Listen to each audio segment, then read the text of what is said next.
How would you like to experience the thrill of never being held accountable for your actions?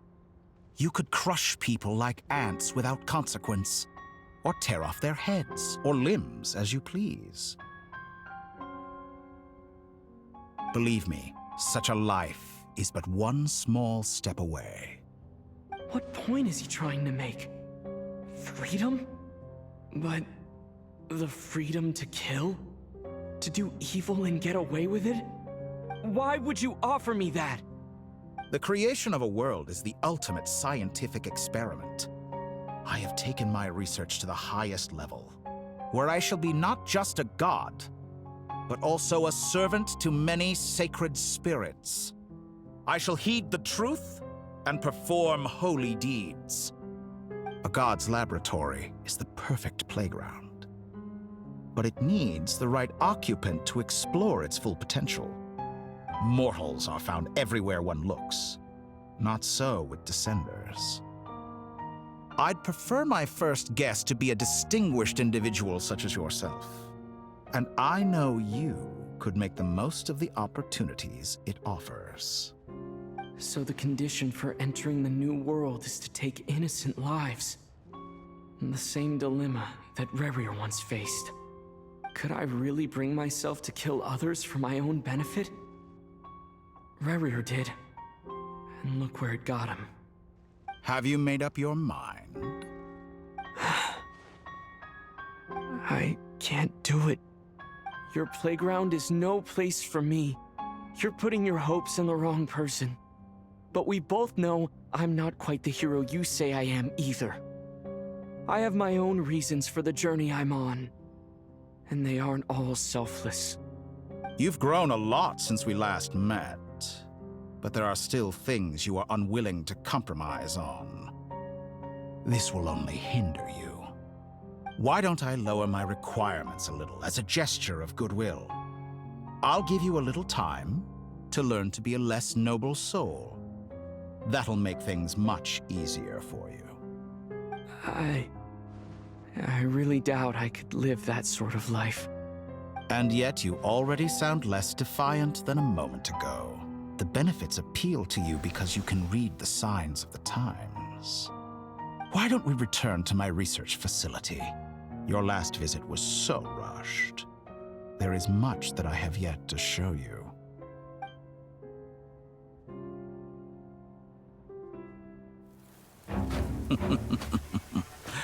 Now to that question, Heroes don't attack from behind. Guess I'm no hero. This is most disappointing.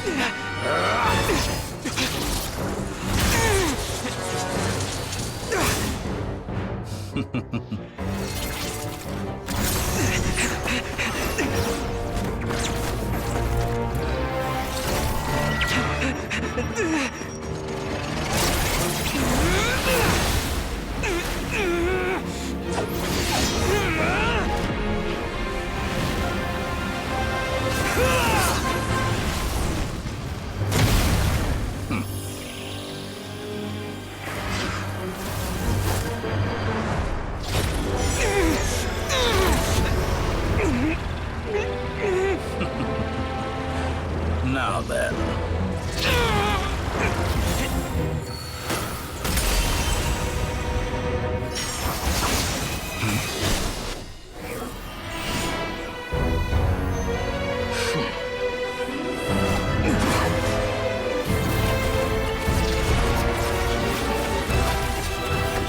A new face. Interesting.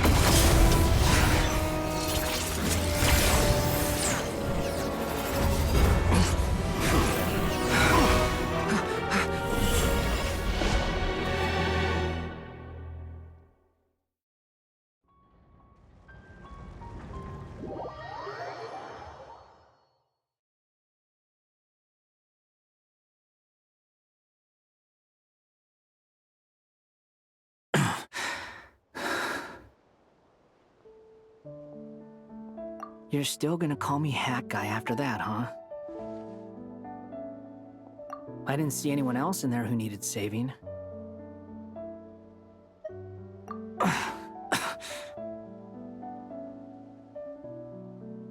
It's nothing.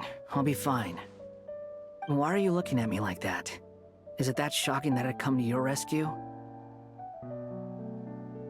I owed you a favor back in Sumeru. Now we're even. Distracting Dotori was tough. I won't lie.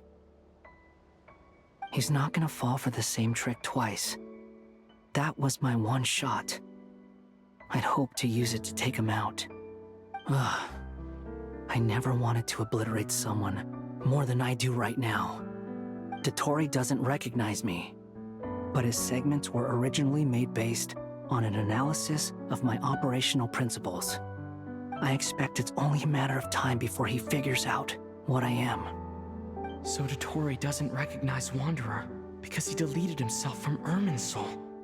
Did he really miss his only chance for revenge by saving me? Why the long face? Hey, I'm not blaming you, okay? And I'm not complaining either. Rescuing you and killing Dotori are equally important goals. Everyone would be pretty stuck without you. It's best you live to fight another day. How are you holding up? Are you all right? Hat Guy said to put safety first, so we agreed to run as far away as we could after leaving the energy field and only meet up once it was safe. You don't look injured. It seems that Dotori didn't do anything to you.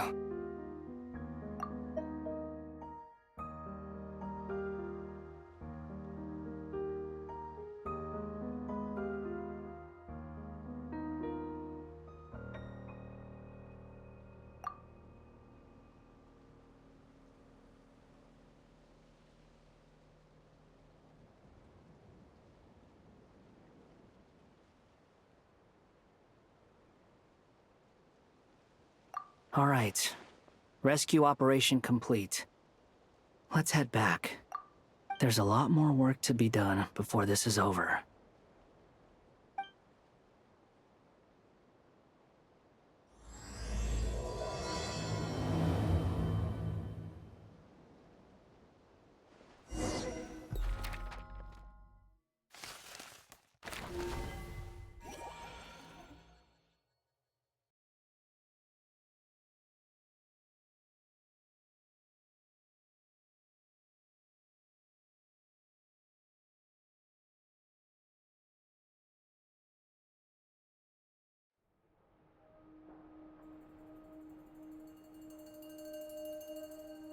Understood.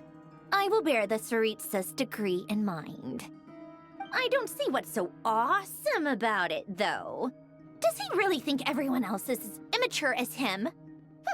I'm not stooping to Tartaglia's level. I thought you might say that. How's your progress? Quite promising, actually. That alchemist Albedo gave me a few ideas. Remember how I asked you to look up some files for me? That stuff on the Nachtschitzenkreuz Institute. René de Petrichor and Jakob Ingold. Alain Guillotin despised René's theories and methods, but he never managed to come up with better alternatives either. So I adopted some of René's ideas. I thought Alain was like a father to you. He and René were mortal enemies, were they not? And what would you say if Lenny and his friends one day learned something useful from someone you utterly detested? I would applaud them for it. That would mean that they have surpassed me. For all we know, Alain Guillotin might have thought the same thing. Not that it matters, though. He's dead, and I'm alive. So it's my call to make. Once you die, it doesn't matter how great you were in life. Only the living get to decide what happens next. Hey, come on out. They're back. Huh?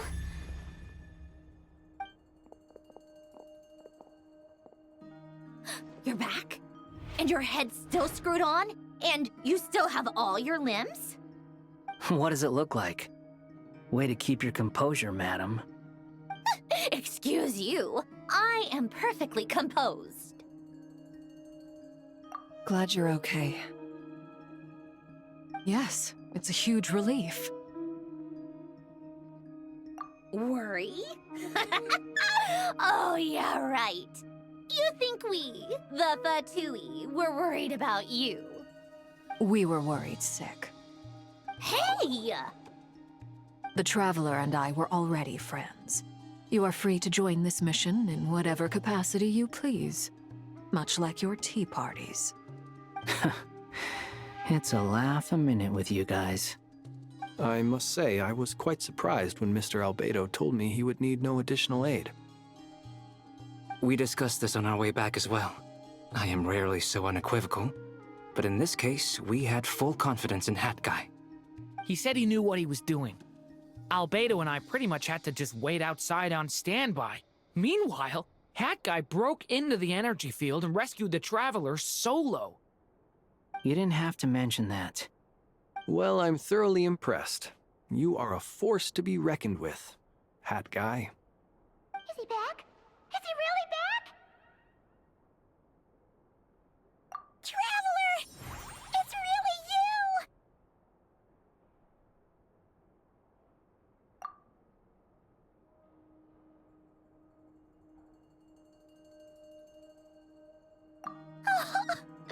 Oh, thank goodness! Paimon missed you so much!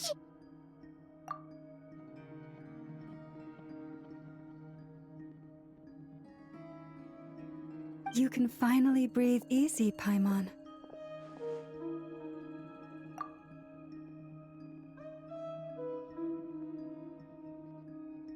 It's great to have you back in one piece!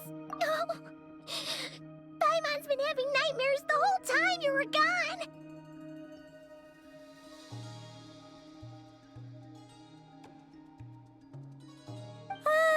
Look at them.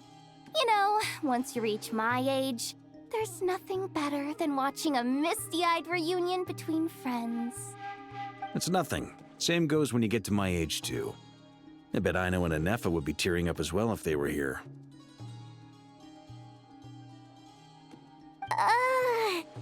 Varka, I'm not sure Anefa can cry. Oh, yeah, good point. Hey, your eyes are looking a little red and puffy. Come here, let's hug it out. What?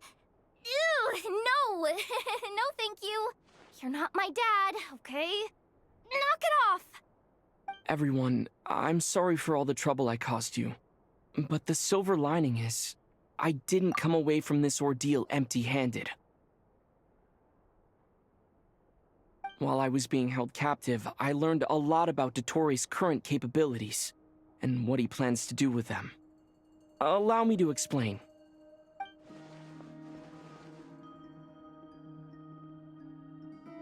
The three moon goddesses were even more powerful than we imagined. No wonder Dottore believes himself to be equal to the gods, maybe even superior. Utter blasphemy. While everyone was gone, Nefer and I made an interesting discovery, and I believe Miss Sandrone has something to share too. Ma'am, perhaps you could do the honors?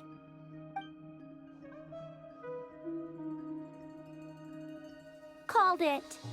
Getting rid of a pesky troublemaker like her is like trying to clean up after a crumbly cake.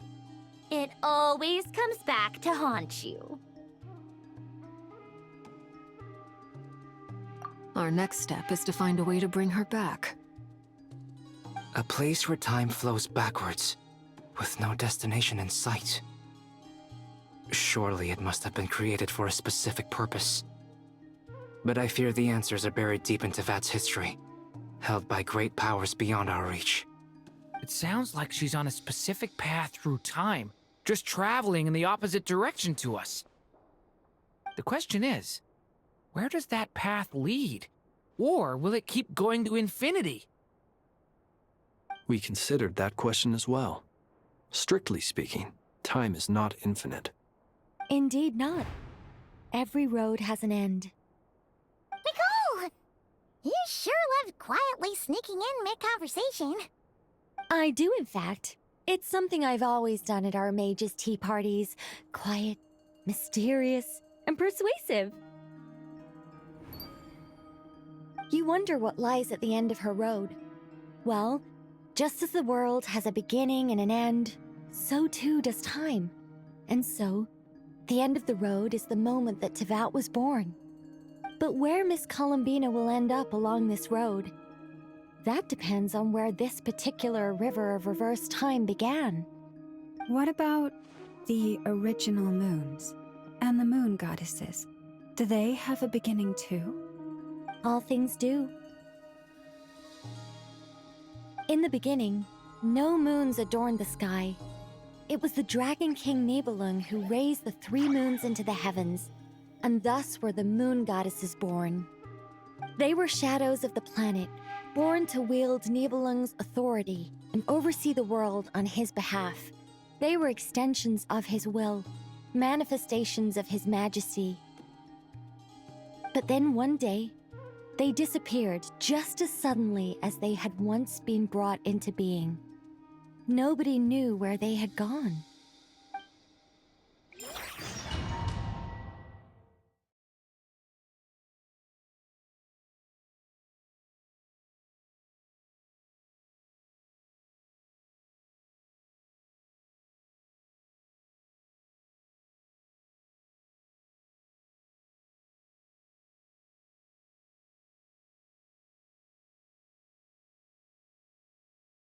Like I thought, no more paths back to reality have emerged since.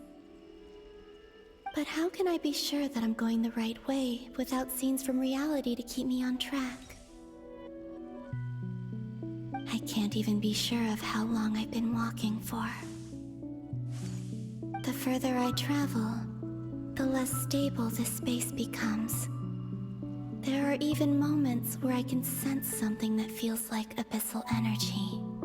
They can just materialize out of thin air. I have to keep my wits about me.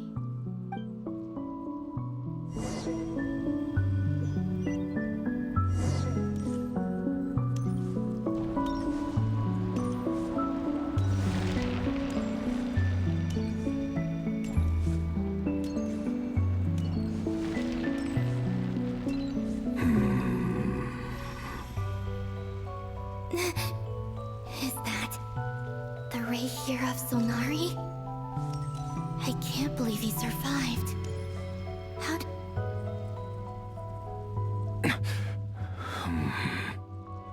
You are the moon goddess. But how? Please, there's no need. I'm not interested in fighting anymore. I find that a little difficult to believe. Yeah. Honestly, so do I. The way you used my own power against me was... It was a brilliant strategy. And then, in the final moment before I was thrown into this space, I got to see an old friend. Mr. Dainsleif. Right. It was so long ago now. But we were friends once. When I first got here, I was filled with hatred, remorse, and rage. How I cursed and devoured. I tore everything here apart. I was consumed by the desire to leave this place and have my vengeance. But to no avail. This is a place with no exit. This is the second time I've entered this space. Though I have no memory of the first.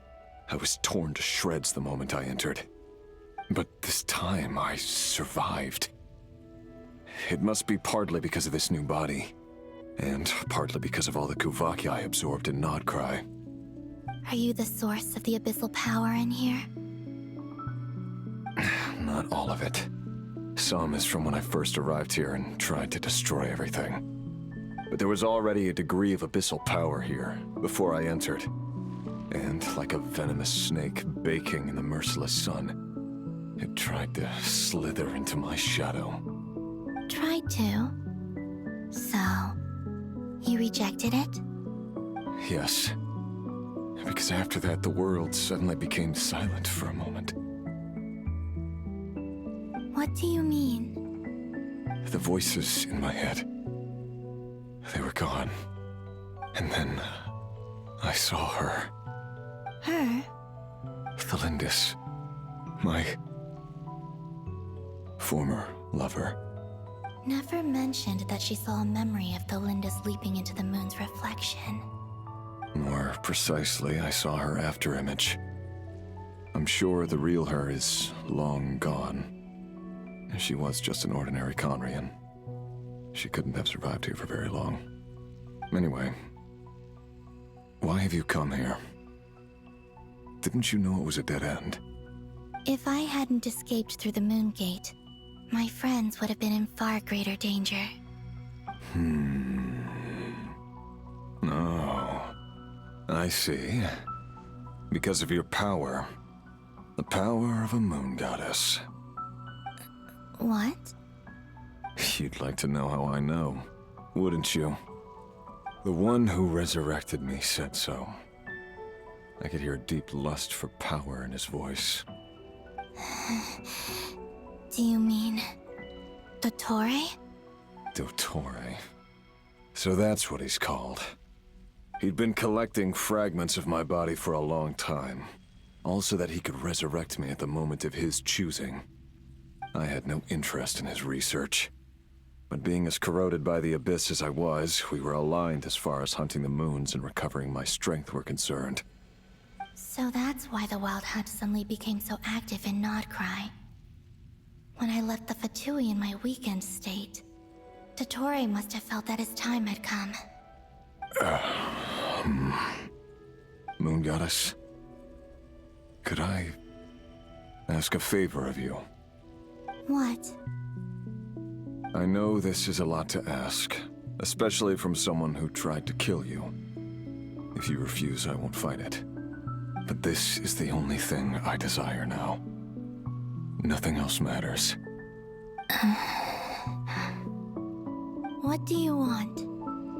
I'd like you to take a message to Thalindis for me. Thalindis? But... Yes, she's dead. But like I said, I saw her afterimage. I can sense that some part of her soul remains here. Far, far ahead. Why don't you go and speak to her yourself? I can't. I don't know why, but I can't move freely in this space as you can. All I can see is a glimpse of her, walking away. Just like the moment when I last saw her in life.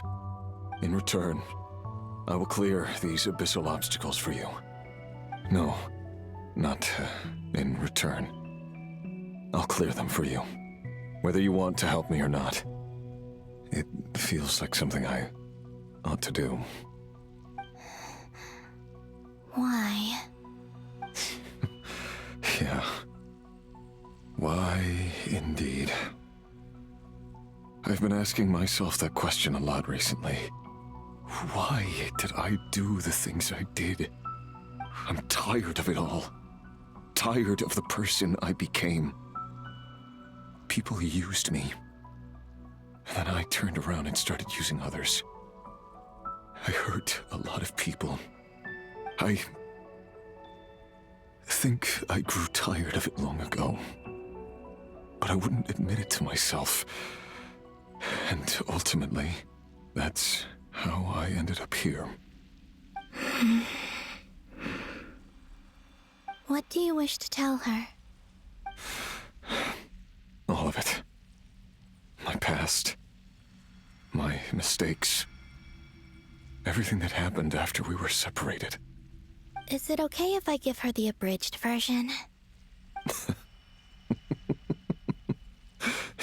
Yeah, I'm sure there's plenty you can skip over. Just tell her the important parts. whatever you think that means. Like the part where you relentlessly tried to kill us? It's up to you. Love demands honesty. But my relationship with Thelindis was built on lies. We hid too much from each other. But after living my whole life in the shadows, I don't want to hide anything anymore. I will do my best.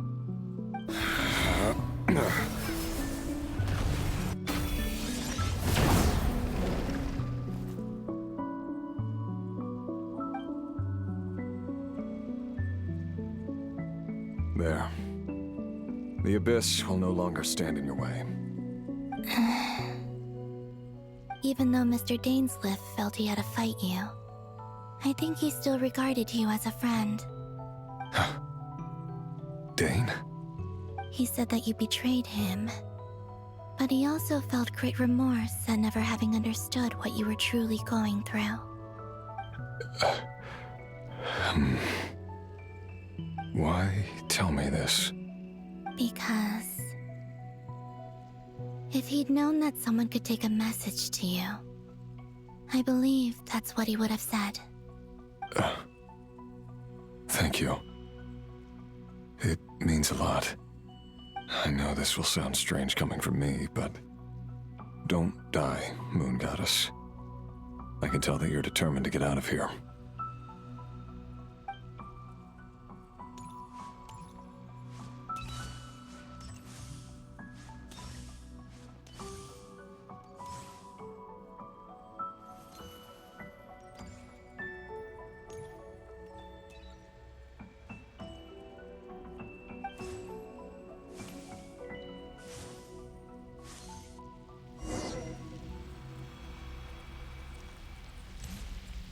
He kept his word.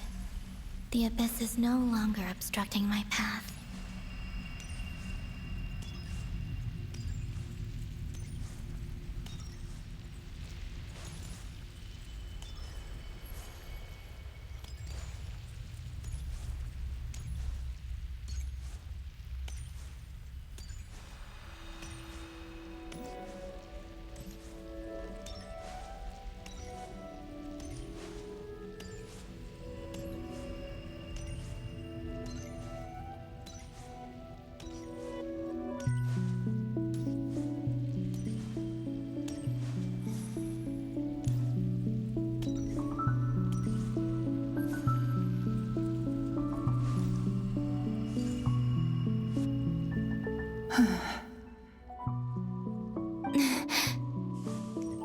Is that Thelindis?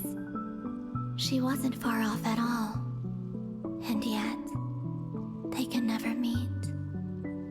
Hello, Miss Thelindis. Who are you? How do you know my name? I've never seen anyone else here before. You can call me Columbina. I promised Rerir that I'd bring a message to you. Rerir? My Rerir? Is he well? He's doing better than he was. Better than he was, huh? Sounds like he's had a pretty rough time. Others have had a rough time on his account too. In many cases, their time ran out because of him. And I'm not just talking about the children of the Crimson Moon. So, things got worse before they got better. Could you tell me what happened, Miss Columbina? Are you sure you wish to know? Yes. This is my opportunity to learn the truth. No matter how hard it is to hear, I have to know. I admire your courage. However, time is short. I cannot stay here for long.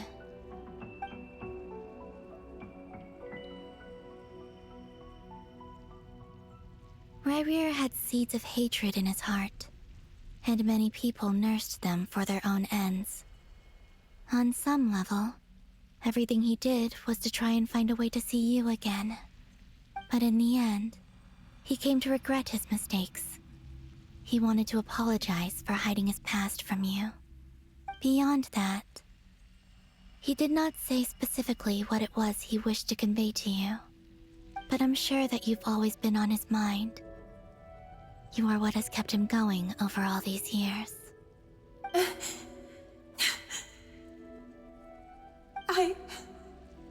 I'm sorry, Miss Columbina.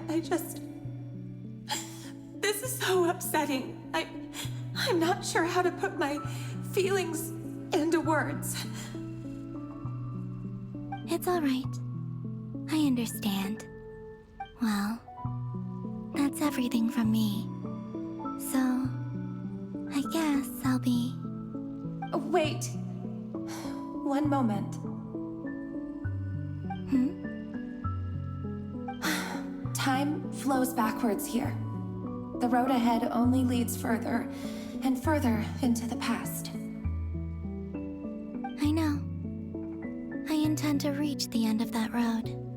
Without a moon marrow, without the 3 moons' power, you won't make it far. Wait, unless... Are you one of the moon goddesses? You could say that. I see.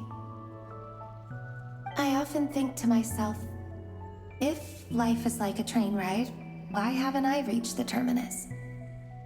Where am I even going? And it's not just me, it's this whole place. Wherever it is, it seems like it's existed forever. It's such a mystery. Where is it going? I must seem so ridiculous. I can't answer these basic questions, and yet I jumped right in here without hesitating, only to be torn apart the moment I entered by powerful energy currents.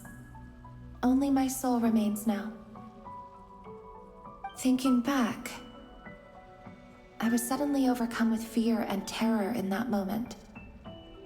Perhaps I too became bewitched by the abyss. I may have been the leverage it needed to control Rayrir. I used to be a researcher at the Universitas Magistrorum in Conria, researching the iridescent moon's marrow. Eventually, I came to the conclusion that time in here flows in reverse. Rayrir was one of the Finster King's retainers. With me, he was in an impossible position. It plagued him constantly. I wanted to help him escape his lot in life. I wanted him to be happy, so I thought I'd use this place to return to the past. At the time, I thought I could just go back to the day that the Finster King first found the princess. It was only after meeting the princess that the Finster King started going too far with his research into the abyss. That was the day all of our woes began. I thought I could stop the king from ever meeting her and solve everything. I couldn't kill the Finster King himself, so I had to find another way to save Rayrir. That's why I wanted to go back, to kill the person who had brought new possibilities to our realm. I'm sure it was a futile endeavor, but the abyss probably enhances the basest human desires. So I naively hoped I could change everything. But I was simply too weak. Like a speck of dust against the whole universe. Look at me.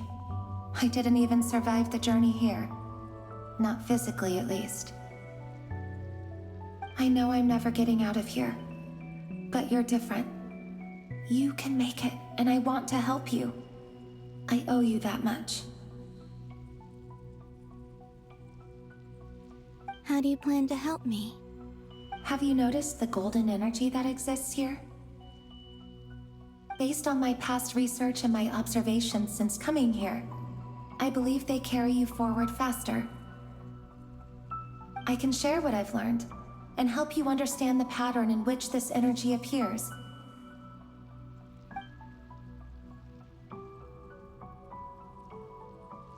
I think you just might... Now, I know you will be able to change the past.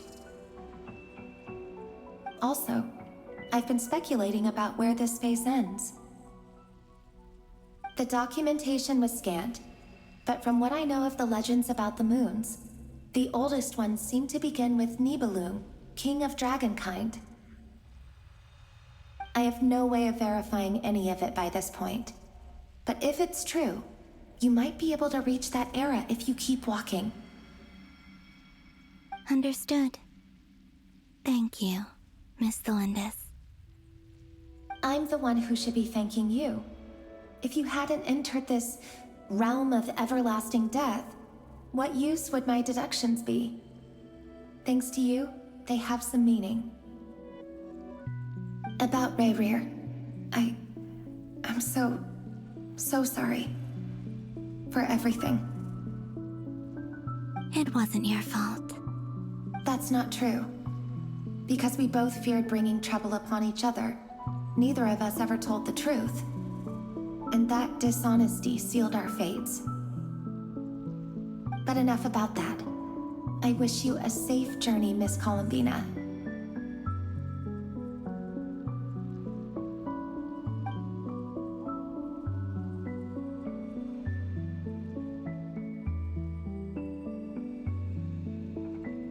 And may the outside world never have to experience pain like this again. Rayrir, you're there, aren't you? I cannot see you, because you exist in the future. I expect we'll be trapped in this prison of space-time for all eternity. But please, gaze upon the past, and then sit for a while. Let's find a place to sit down together, just like we did when we first met.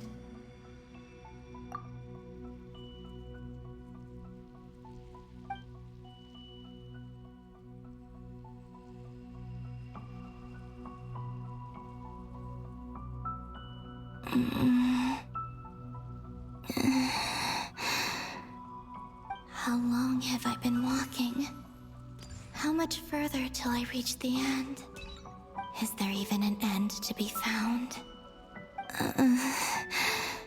Everything's getting blurry.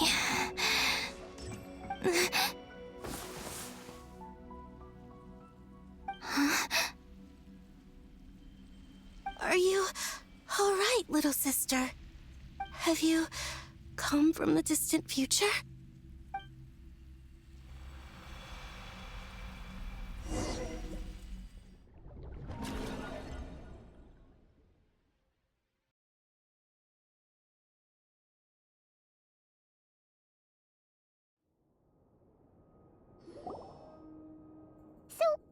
How exactly did the moons just disappear?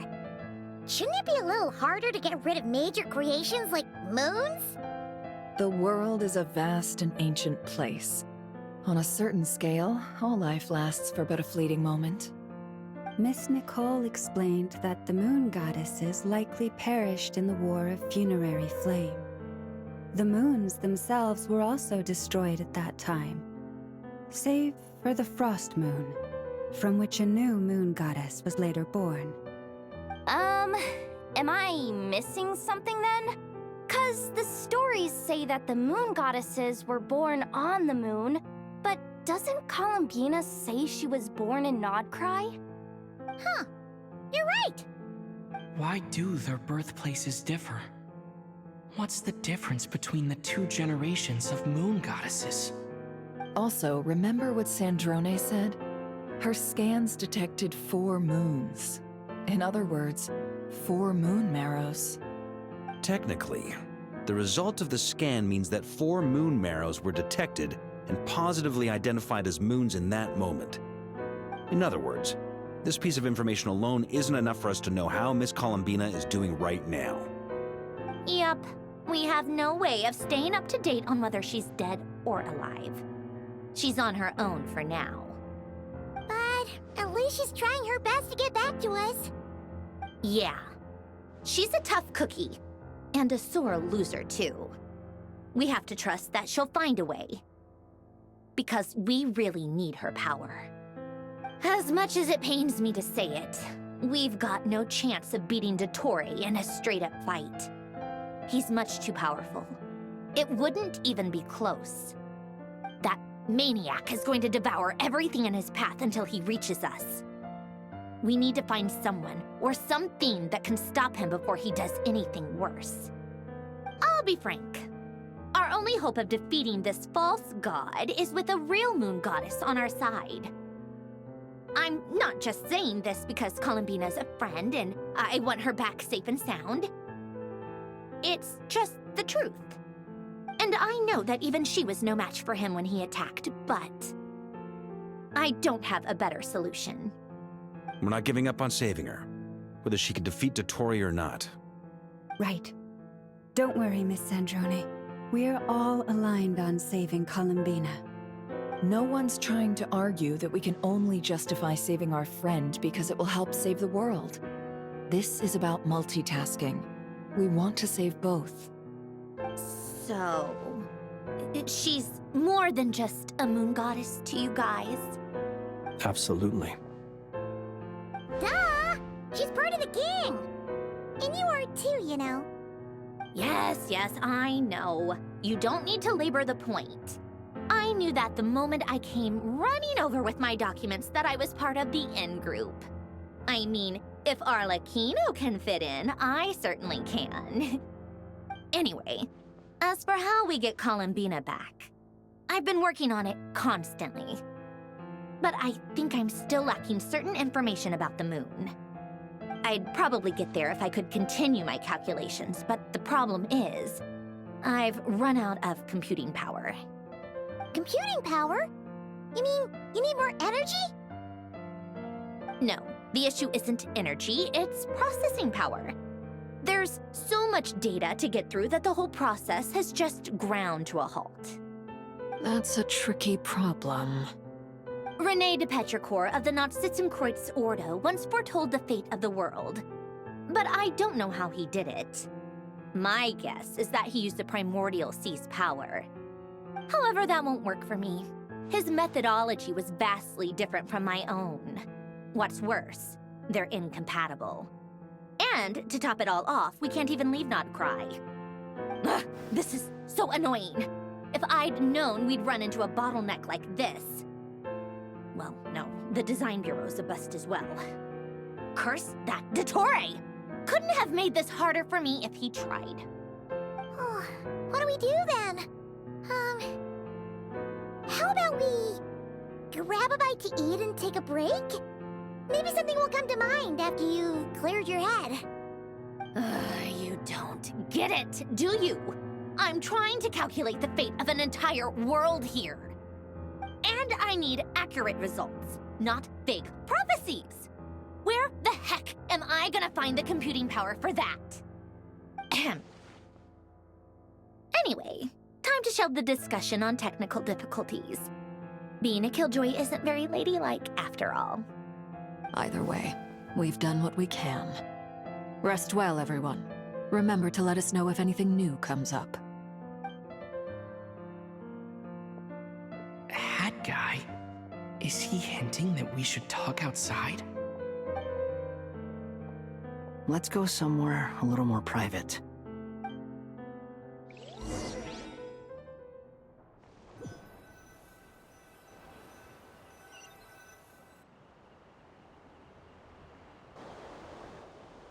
You know that Dory went back to Sumeru, right? Yeah, she mentioned she was planning to head back. Things aren't looking good for Nodcry. She's gone to spread the word so that Sumeru has a chance to prepare for the worst. From what I know of Dottore, there are two possible reasons why he hasn't made a move yet. One is that he's still working through some kinks in his new powers. The other is, he wants to see how we're going to react. He'll easily devour everything eventually, so I guess he's in no rush to make it happen. The first false god he made was me. Now it's his turn. Even though my records were erased from Irminsul, Dottore's ideas haven't changed one bit. He once told me that becoming a god was like turning yourself into a hungry wolf or giant serpent to devour the moon. Clearly, he began studying the moon goddess's powers long before he even tried making a god. He's always wanted to get his greedy hands on divine authority one way or another. And in the end, he devoured the moon where I failed. In the desert of Sumeru, there is a chessboard built by King Deshret, also known as Al-Ahmar. I don't know if it was a real game, or if he was just trying to challenge his servants and citizens in some way. But creating games and setting rules, gods do that as a matter of course. That's the kind of power Dottore craves. Now he has the Trilunar Authority. His power is leagues beyond the common people. I don't think there's any point in other nations rushing to the front line. They're better off focusing on defense and hoping they can fend off any threats that spill out from Nodcry. Either way, Dori will inform Lesser Lord Kusanali, and she will contact the other gods in turn. The Seven will have some recourse available. If nothing else, their protection should keep the rest of the world from descending into chaos as quickly as Nodcry has. So on the bright side, even if Nodcry is doomed, your friends in other nations won't be in any immediate peril. That's good to know. But I'm not ready to give up on Nodcry yet. There's a word for people who refuse to let anything go. It's called being greedy. Maybe it sounds greedy to you, and probably naive too. But whatever you call it, that's what gives me the determination to keep fighting. Battles are fleeting, but the will to fight is a long-term commitment. Give up for even a moment, and your resolve will shatter. Why do you always feel the need to do the right thing? No one is born to be a savior. I mean, who's gonna criticize you if you fail or give up? Don't take this the wrong way, but Dottore said something similar to me. I guess the Fatui attracts people who don't believe in saviors. Not necessarily. It's less about belief for me. I just want to know how determined you really are. After all, I don't owe anything to anyone else here. Only you. You look kinda worried. If your arch-nemesis was about to achieve their ultimate goal, I think you might feel a little worried too. That's true. Dottore is about to become an omniscient, omnipotent deity. That's gotta be a bitter pill to swallow. Still, you're calmer than I expected. Obviously. I have to admit that my past self was a reckless fool who misunderstood not only the point of revenge, but how to achieve it.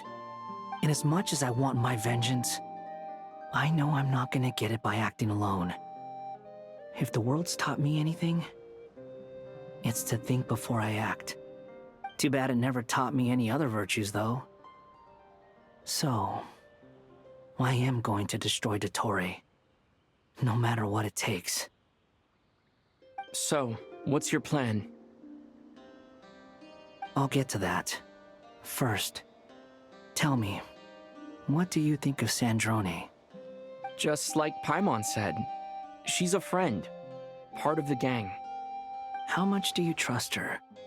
This is a serious question. Think carefully before you answer. Although she's with the Fatui, she has her own values, and she's helped us a lot. If nothing else, she's clearly going the extra mile for Columbina. I see no reason not to trust her. If you say so. In that case, the three of us need to talk. I have some thoughts about her computing problem. It can be solved, but it will come with a cost. How much?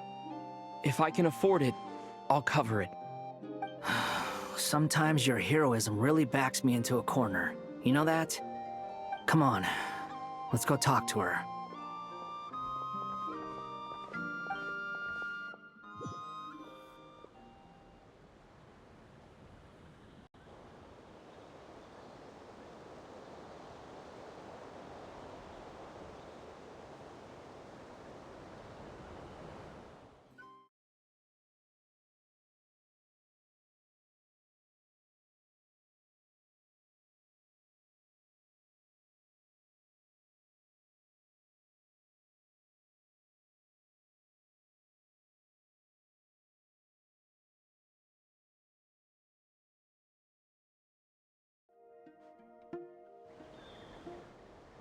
You know that Dory went back to Sumeru, right? Yeah, she mentioned she was planning to head back. Things aren't looking good for Notcry. From what I know of Dottore, there are two possible reasons why he hasn't made a move yet. One is that he's still working through some kinks in his new powers.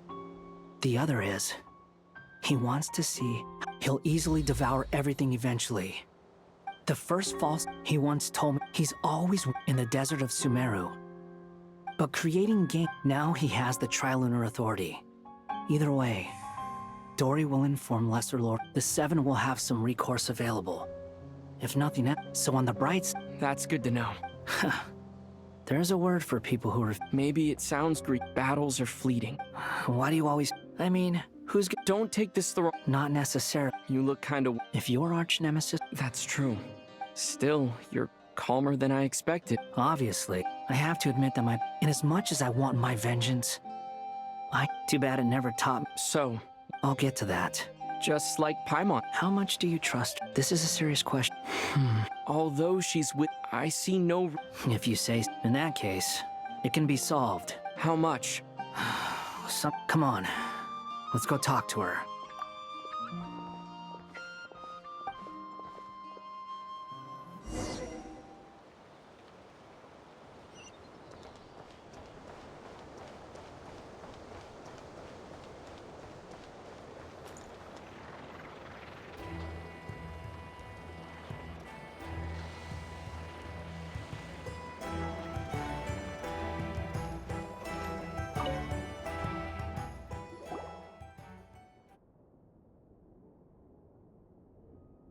Miss Androne, Traveler. Hey there. Paimon's here too! She was just helping them sort through their things. How did your chat go? That was fast. The call only just ended. Well, you said it was urgent, so we got here as quickly as we could. Albedo, I have some alchemy questions for you. I see. Looks like my knowledge proved useful after all.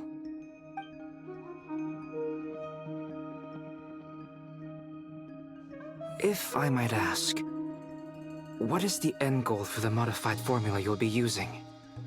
I needed to predict the future of the entire world. But I've run into some teething issues since trying to implement Renee's theory of the four Orthants. I see. I'll have a look at it. Still, computing power is the real issue here. How do you plan to solve it?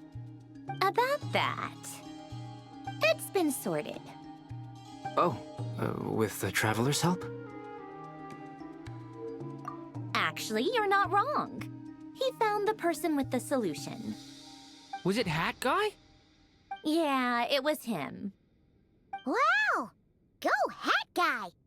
Seems like all that time studying at the Academia is paying off big time. But where is he? Wasn't he the one who asked Albedo and I to come here? Come with me.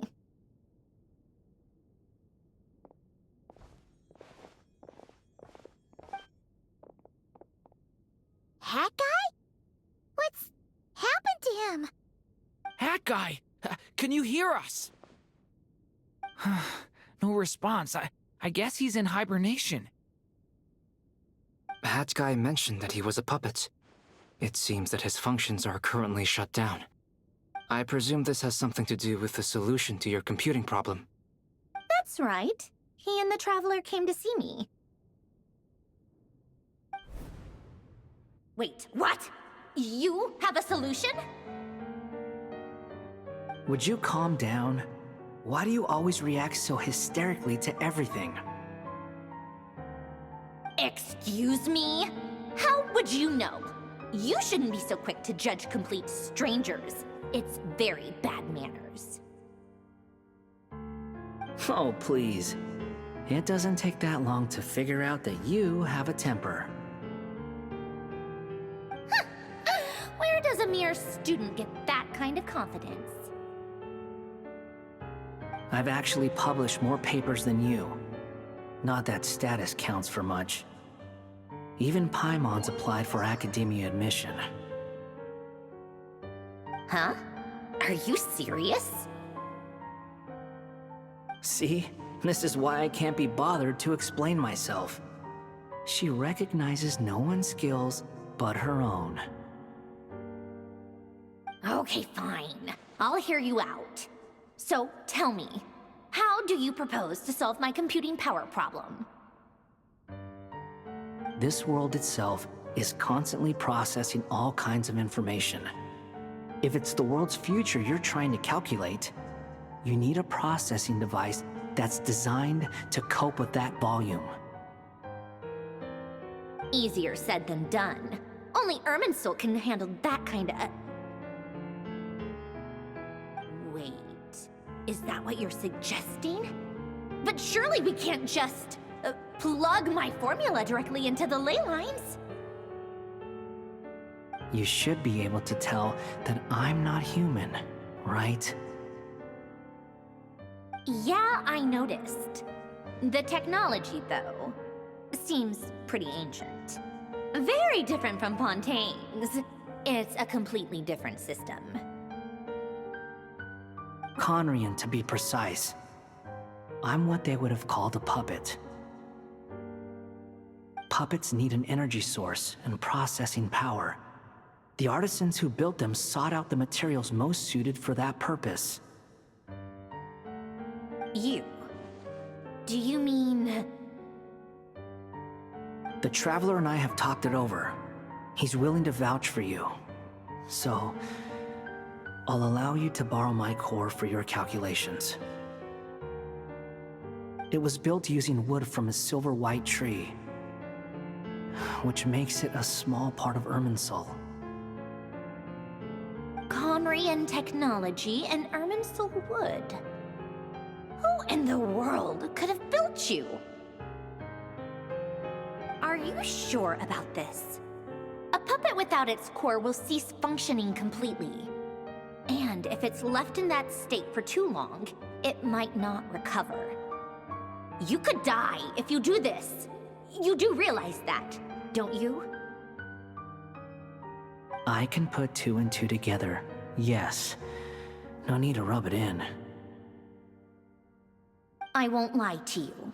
This has never been done before. I cannot guarantee your safety. Doesn't matter. I'm prepared for the worst. Did you two actually talk this through? Is he... Are we really considering this? Yes, we discussed it. The bottom line is, he trusts me, and I trust you. Let's give it a shot, shall we? Honestly, I have no clue where this kid even came from. But for whatever reason, he lent me his core to use in my formula. I'm very close to finishing my calculations now, and the core is currently in use. So I'm sorry, but I can only show you a sketch right now. This is what the core looks like. A silver white branch. It certainly matches the legends told about Irminsul. Is Hat Guy gonna be okay? He's not gonna die, right? Right? In theory, he should be fine. As long as we put his core back in time. Beyond that, all I can say is that I'll try my best to avoid risk and make sure the core doesn't sustain any damage. I think I know why you called us here now. Someone needs to watch over his body and make sure it's protected until the process completes. Correct. He said that the only ones he trusts here are you two, and the Traveler. And the Traveler will have other work to do. He will have our undivided attention. Aww, Hat Guy. On a more positive note, things are progressing steadily on my end. I'll call everyone in for a meeting once the results are out.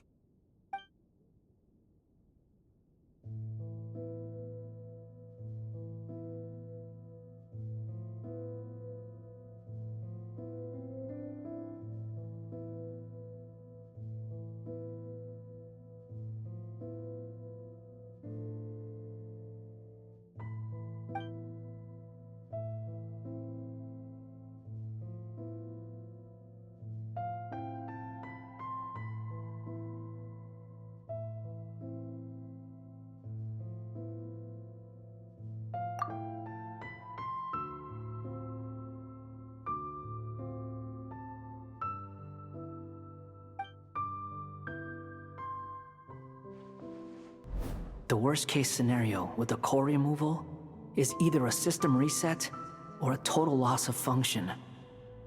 But I'm not afraid. A quiet death should have been my fate long ago. A core is completely different from a heart. It's like another vital organ entirely. I never believed it could be a true replacement for what I sought. But in the end, it turns out the core was more useful to me. Pretty funny when you think about it. It's like the punchline of my entire life. Do you think there's any difference between a puppet and a human? If not, then this would just be another samsara. I have already experienced both a past life and a next life. Part of me wonders whether I'm only capable of making this decision because I've become a real human. What's with that expression? Isn't this a good thing? Sandrone will succeed, won't she? She has to. She will. We all have to persevere until this is over. That's right. And I'll protect you all until a moment of victory arrives.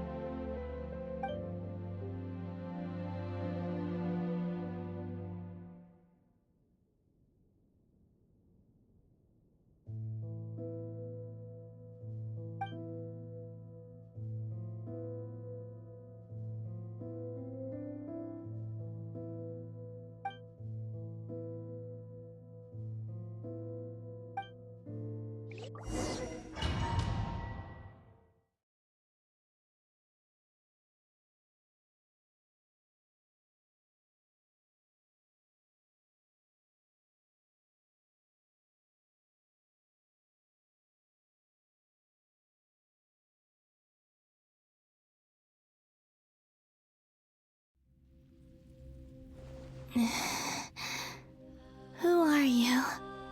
Call me Sonnet. You have the same power as Canon. Sonnet. So, you're the goddess of the iridescent moon? Oh, goodness! You recognize me? Well then, what's your name? Columbina. Columbina Hyposelenia. Hyposelenia?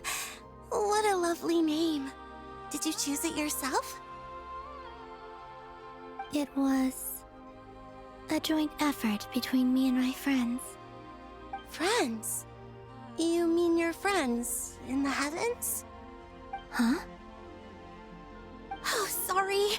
You must be exhausted. I apologize. Hang in there. Let me introduce you to my older sisters. Do you mean the other two moon goddesses?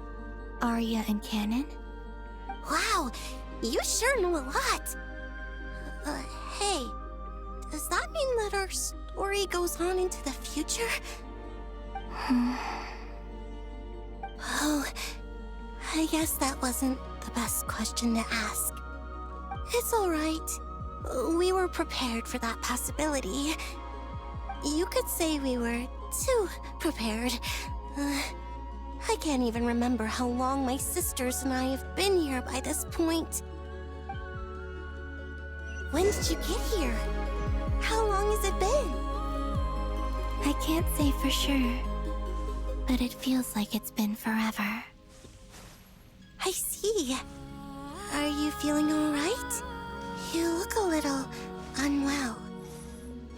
I can hold out a while longer.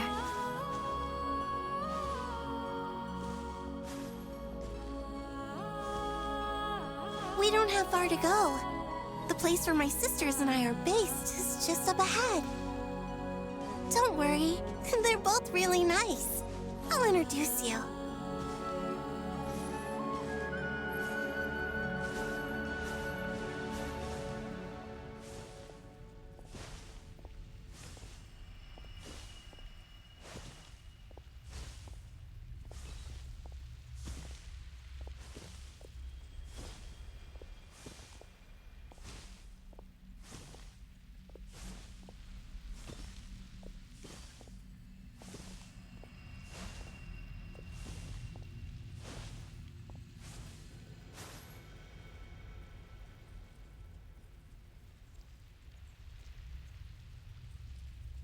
Sisters! I'm back!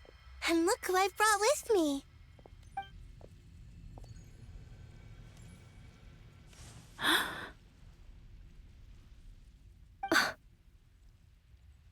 It's our lovely little sister, born in the far future. The pleasure is all mine.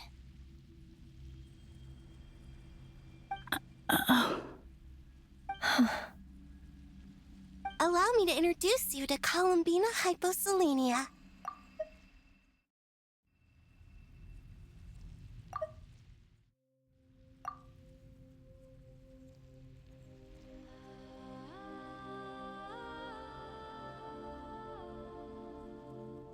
This is Arya, the goddess of the eternal moon.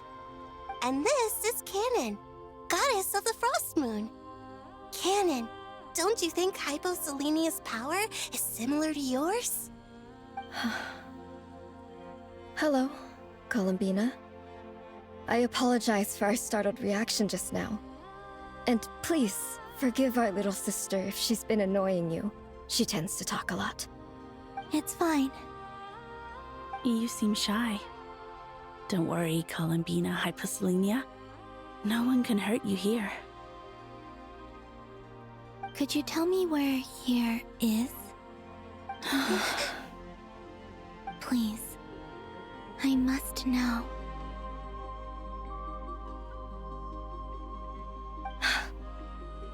My dear sister, this is where Tevat's original ruler, the Dragon King Nibelung, imprisoned the moon goddesses. What? You're scaring her, Canon. No, I'm fine. Please, continue. Nibelung, our original master, created us in the distant past to maintain Tevat. But he left this world and traveled into the dark universe beyond, to explore worlds vaster still. Day and night, we fulfilled our duty in the heavens, until the day that the first Descender arrived. The great ruler of the firmament. The heavenly principles. Is that what later generations call them? I see. But we did not reject them at first, nor did they seem to harbor ill intent towards this world. We coexisted in peace. They were like a guest in our home. Slowly, however, we came to realize that our guest had a growing desire to change and dominate the world. And you didn't stop it? No. There was an order to the rules they set up that Nibelung never taught us. We wanted to know if this order would bode good or ill for Tevat.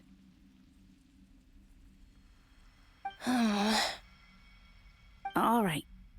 Canon and I wanted to know. Sonnet was against it from the outset. Later, we discovered that this great ruler of the firmament bore an almost paranoid hostility toward the desire of certain life forms to seek power. Or perhaps they feared them. They would even cast down celestial nails as manifestations of their power, to punish the civilizations of the world below. Only this was far beyond mere punishment. Right. Their rules brought order, but the price people paid for merely testing the limits of those rules was far too great. I did everything in my power to help the punished escape catastrophe, but still, too many lives were lost. The ancestors of the Frost Moon Scions were some of the ones you helped. But just when we had decided to take countermeasures, the Dragon King, Nibelung, returned. And so began the War of Funerary Flame. So, that's the name the world gave that war in the future. Well, who won in the end? As far as I know, the Heavenly Principles won, although it came at a great cost. They remained in Tevat, where they continue to rule to this day. And the world's original master, the Dragon King Nibelung, was destroyed. And what of the moons? Are there still 3 moons in Tevat's skies? You can tell us the truth, Columbina. We know we are but remnants of a bygone age. We are prepared for the answer. Only the frost moon remains. But it has been cast beyond the false firmament by the heavenly principles. The eternal and iridescent moons were both shattered during the war. So death finally came for us in the end. Sonnet. But you're still here, aren't you? A moon goddess cannot live without her moon, Columbina. She's right. That's why I began to disappear. Because the frost moon is cut off by the false sky. How much worse it would have been if it were outright destroyed. Our souls may endure within this lunar palace, but if our moons are destroyed, then we shall disappear the moment we depart from it. I'm sorry. There's no need to apologize to us, dear sister. If anything, we owe the world an apology. If only we'd decided to act sooner, rather than arguing amongst ourselves. all the more reason not to spend this time in regret and repentance. Instead, we should focus our efforts on how we might help our future sister. Sorry? Don't you see, Columbina, your story is not yet over. Is that not why you are here?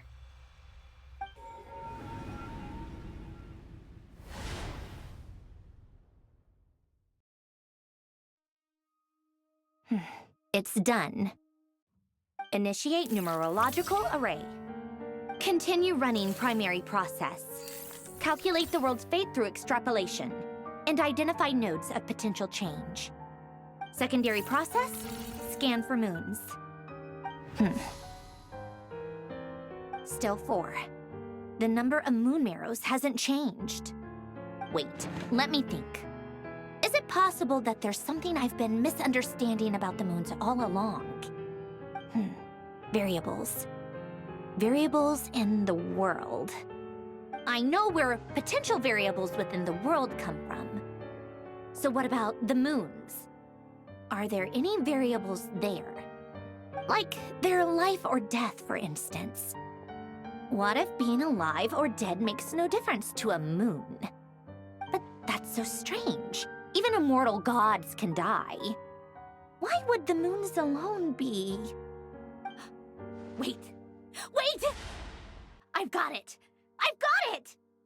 If alive or dead is considered a variable, we might have had this wrong the whole time. No one ever said that a moon marrow equals a living moon. We just made that assumption ourselves. Initiate secondary process. Scan again. This time filtering out interfering perimeter, moon marrow. I don't care if they're natural or artificial. Get them out of my search results! Why? It says 3 moons still exist in Tevat, even after excluding the moon marrows. But we know for a fact that 2 of them are dead. Redo the scan. Narrow the results to living moons and real moons. No, scrap that. Narrow it down to moons that have lunar authority and remain alive. Why? Why is it still 3? What is this, Columbina? Has the world lied to us? Or are you the one pulling the wool over our eyes?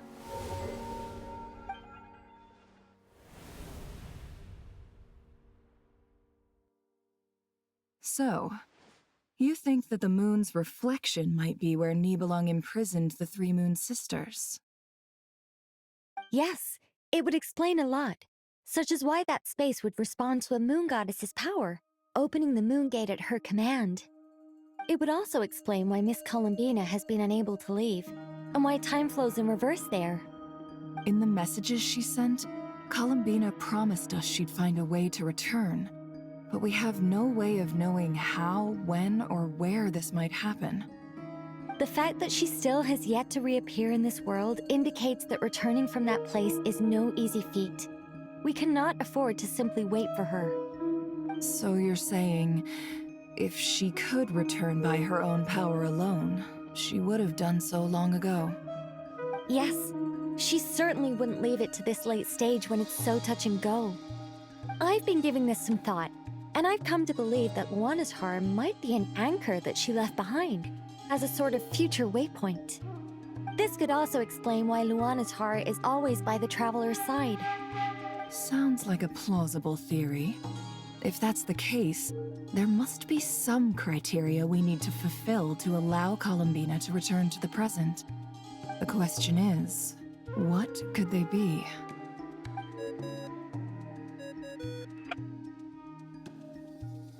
Hello?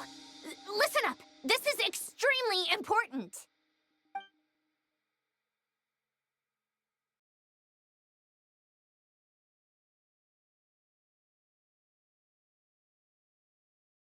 Not only is Columbina alive, but she may well exist in a form unimaginable to us. I'm still unclear on the details, but she's done something truly inconceivable in the past.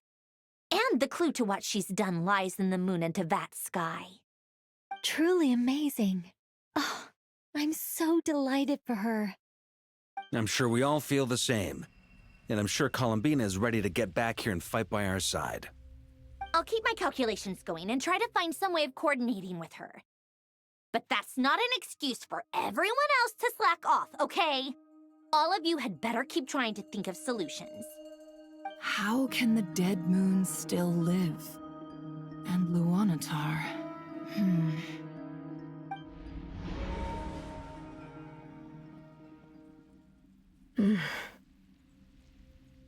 It's hard to believe that's what will happen in the distant future.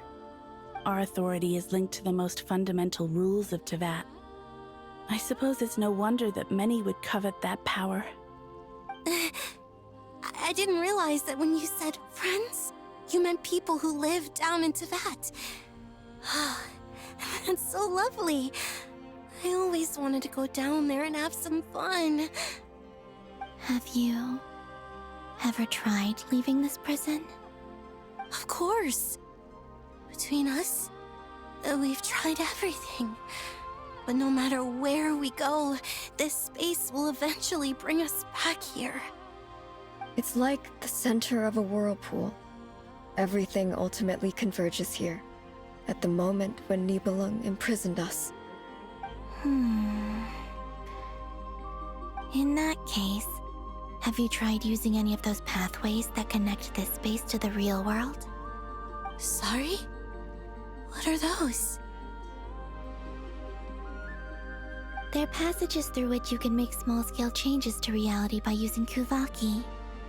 Or am I the only one who can use those passages? Because part of my soul remains in reality. Kuvaki. What is that? You don't know? It's a unique kind of elemental energy found only in Nodcry, the land from which the moons arose. Oh. Well, it's true that the moons first rose up from the part of Tevat you say is called Nodcry. But there is no difference in the elemental energy between there and anywhere else. What? Could you show us some of this Kuvaki hyposelenia? Maybe if we see it, it'll make more sense.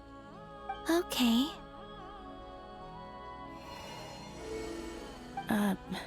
Isn't that just your power? What? But it's everywhere in Nodcry. In the air, in the land. Even the creatures who live there have adapted to its influence. How curious. This Kuvaki certainly did not exist anywhere in the world before we were imprisoned. Let alone influence living creatures. So, how exactly does it affect them anyway? Can they float in the air like us? This is so strange. Why would their reality differ so much from mine? Columbina, you're looking for more than just a way out of here, aren't you? Yes. If I am to help my friends, I will need tri-lunar authority on par with that of our foe. You mean... you'll need our power? This sounds extremely risky. The three moons' powers are not mutually compatible. Concentrating them into one goddess will be a very painful process. And if anything goes wrong, it could tear you to pieces.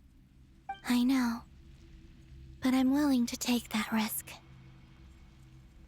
Even so, let's say we successfully transfer our authority to you.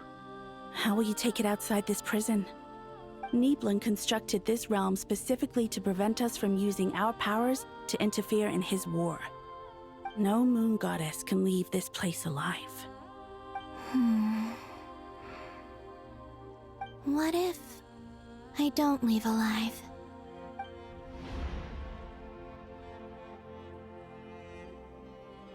Where do we even start? How are we supposed to figure out what we're meant to do to help Columbina?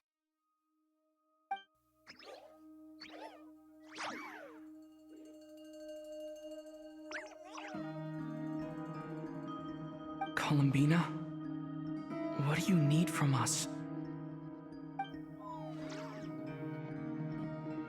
If she really got to the beginning of time in there, how do you think she'd leave us a message?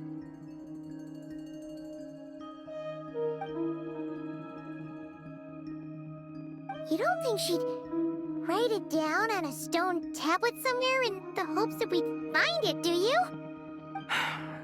Seems unlikely. Columbina may not talk a lot, but she thinks deeply about issues like this. Let's review what we know. This is the Columbina who fought alongside us against the Reikir of Solnari, and with whom we celebrated Moon Prayer Night. She knows our personalities, our ways of doing things, even our unique strengths and abilities. So, if she wanted to tell us something from a long, long time ago, what would she do? Oh.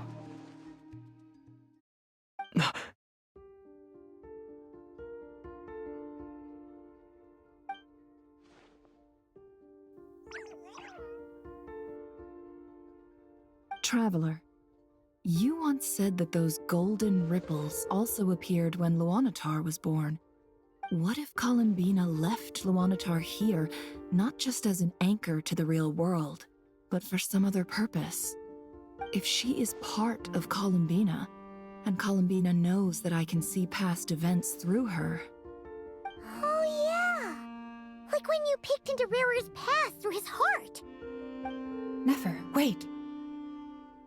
If you're right about this, and you can really see past events through Luanatar, your eyes, they'll... Oh, I know. Looking at Rerir's past in Conria was already enough of a strain on my eyes. Looking this far back into the past, it'll surely blind me. But it's our only chance. This is the only way. Boss. We spoke about this once, a long time ago. Do you remember what I said, Yehoda? The day I lose my sight, the Curatorium of Secrets will be yours to run. But... What's wrong? I'd be overjoyed if I were you. This day's come a lot earlier than either of us expected. I need to know you'll honor our agreement, Yehoda. Promise me. Yes, Boss Neff. I promise. Are you sure you don't want some time to think this through? What is there to think through? I should have gone blind after our battle with Rerir. Frankly, it's almost criminal that I got away with it for this long. Then at least let me take some precautions on your behalf. And if you really do lose your sight, I'll visit your office every day and make sure you're well looked after. Oh, please, anything but that. I was actually ready to go through with this. Are you trying to scare me into backing out? As if I could ever scare you. I'll assume you're just joking to calm your nerves. All right, enough chit-chat. Let's do this.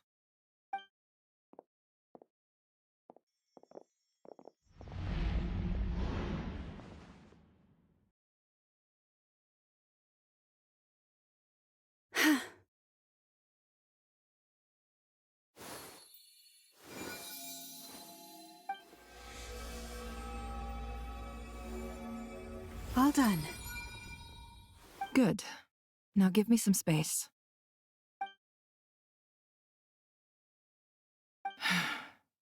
Come on then, little one. Show me what happened in the past.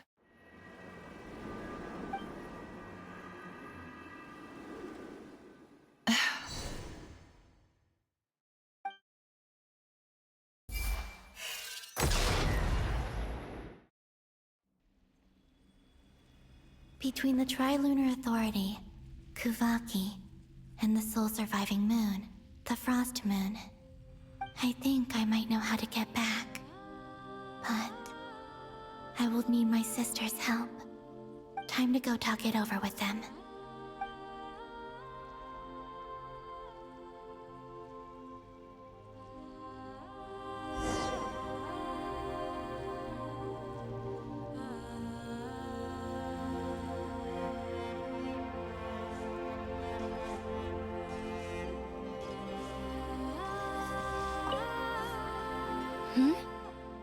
Have you decided what to do?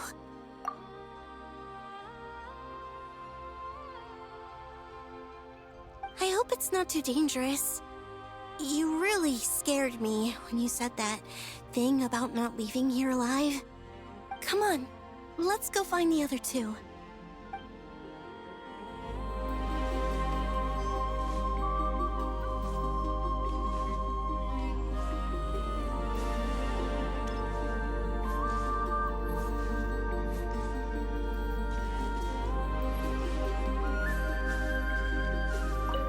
Seems you have reached a decision. I'm all ears. What do you propose?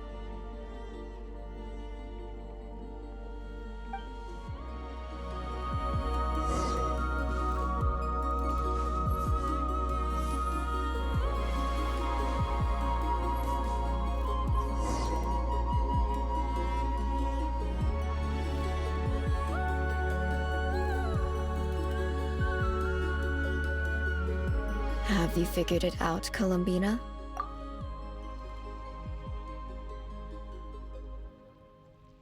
Tell us, how do you plan to leave this place? I intend to die here, in this moment, and then be reborn in the future with the help of my friends. What? What are you saying? How can the dead be reborn? And how will you inform these future friends of your plans? You can't exactly leave oracles. Nothing can escape this place. Not a single ray of moonlight. And even if you found a way, what if they never find the message you left for them? You'll... No, that won't happen. Come again? They will find my message. I'm sure of it. I'm not following. How exactly will you achieve this? It's quite simple, really. First, I will leave my soul here.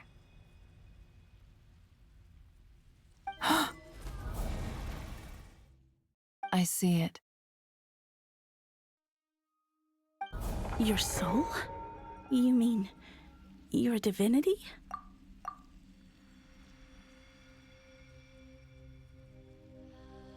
Yes. I once left a portion of my soul in the future. One so small that this prison barely noticed anything. In this very moment, she can resonate with my soul across time. When the time comes, I believe that she can serve as an anchor to pull my soul from here back to the future reality. Just as gravity connects the world to the moon. Exactly. In the future, where I came from, the moon has been cast beyond the false sky, but I can still feel that it is there. In a similar way, I can feel a connection to the soul fragment I left behind even now. My friends can use it to detect my presence. But how do you just leave your soul here? Is that even possible? On my way here, I met an ordinary mortal who entered this place long before I did. Her body is long gone, but her soul remains. And before that, I encountered an old enemy whose entire soul survives here intact, while the power that once corrupted his body has faded away. So, perhaps this space is specifically designed to imprison divinity and authority, but not the physical body. Still, even if your body can escape, would it not just be a lifeless husk without the soul inside? Wait, is that what you meant when you said you wouldn't leave alive? Yes. I shall turn my body into moonlight and pour it over Nodcry. That power shall protect the land and quietly blend into it, awaiting my soul's return in the future. However, I cannot do this on my strength alone.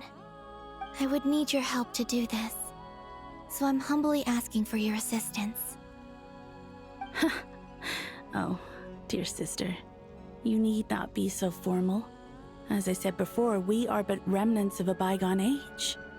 You, on the other hand, were born alone in that distant future, and you have walked a long and lonesome road since then. How could I bear to let your story end here in this dungeon? Don't forget, we are your sisters, your family.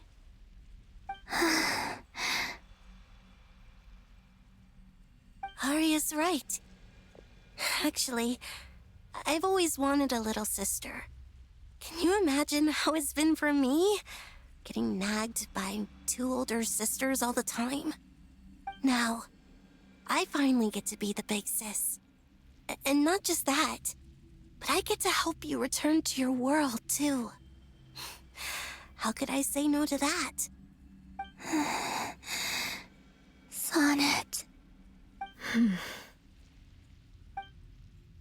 Canon?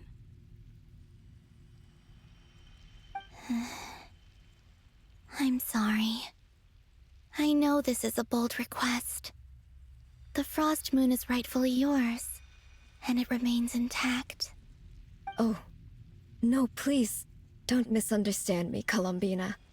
I was just thinking back on the years that the 3 of us once spent together. You cannot imagine how happy I am to hear of the future world you describe. The Frost Moon Scions, your lovely, kindly friends. For the 3 of us, whose purpose in life was to maintain the peace in Teyvat. It is a great relief to know that the people of this world live in such an abundant future. If your plan can save them, and save Nodcry, I will gladly give you all that I can. Besides, the 3 of us have been together since the day we were born. I could never abandon them to live on alone without them. Canon. Still, I do have one question I would like to ask you before we proceed. Certainly. What is it? Why do you cover your eyes?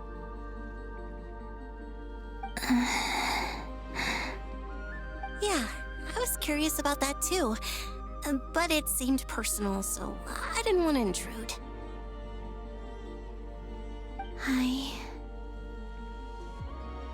There was a time when I refused to look upon the world. I believed it was full of nothing but lies and falsehoods. I wished to hide my feelings, seal my heart, until I could return to my true home. I see. Perhaps that decision saved you from ever having to see the false sky again. But at the same time, you likely missed out on many true and precious things, like the smiles on your friends' faces. Promise me this, Columbina.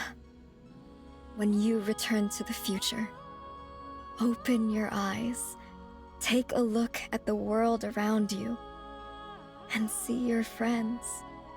I'm sure that you know this already, given that you long to return, but that is your true home. Give me your hand, Columbina. Aria, Sonnet, you too. Okay. All right.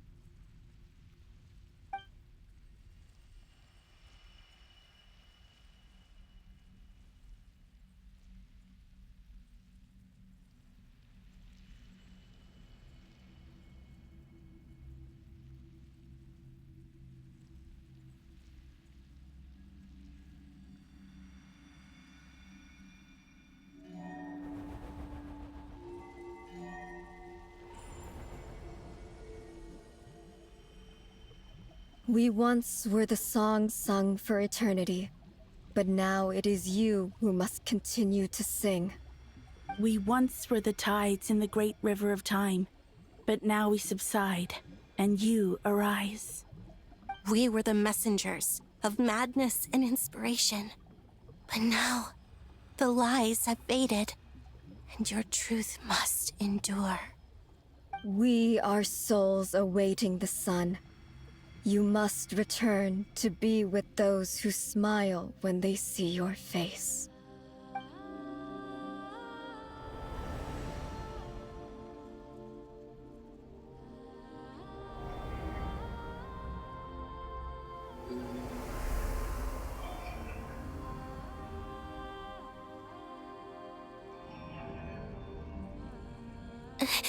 Is it done?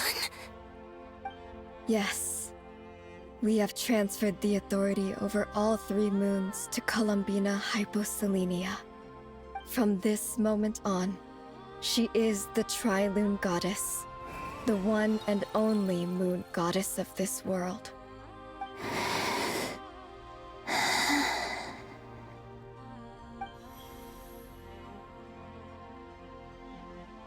Thank you. Thank you, my sisters. Now go, and do what you believe is right, Columbina Hyposelenia.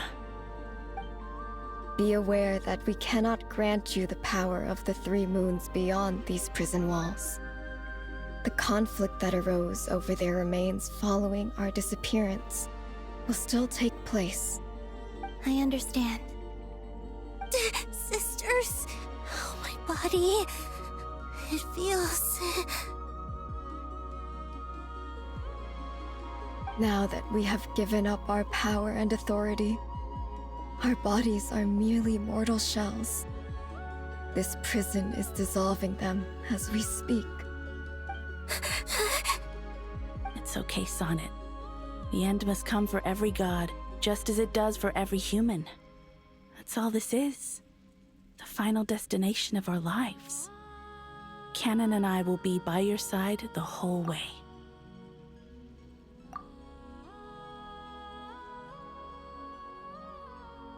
We have one final request, Columbina. Could you use the 3 moons' power to send us back into the real world? Now that we have lost our powers, I doubt this space will seek to hold us further. It's just... we would like to spend our final moments together in the only place we ever called home. Of course. Gladly.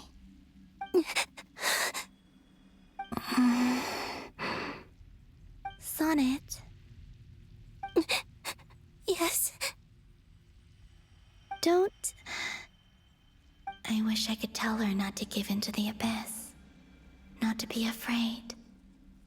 But is this really what I should say at this moment? Don't forget.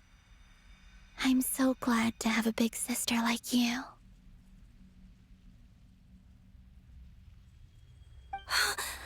No, Oh, thank you. I'm okay. I'm not afraid. As long as my sisters are with me, I won't be afraid.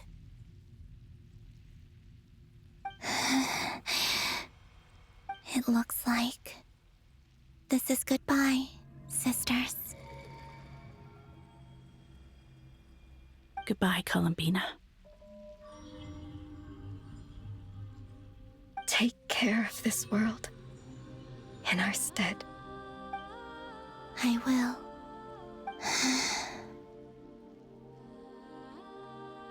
And now, it's time for me to bid farewell to my body, too. May it become the moonlight that keeps Nodcry company through the long years ahead. So this is why Nodcry was not always home to Kuvaki. It only appeared after I poured my body out upon this land, and only this land. Kuvaki responds to me because it is me, my body, answering the call of my soul. And the golden energy I've encountered on my way here was, in fact, that very soul, which I am about to leave here to guide me.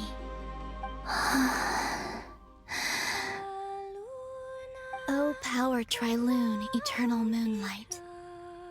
I, Columbina Hyposelenia, lay aside my body. Let it be cast into the dark night to illuminate the future. May it be a companion to all who dwell beneath the moon.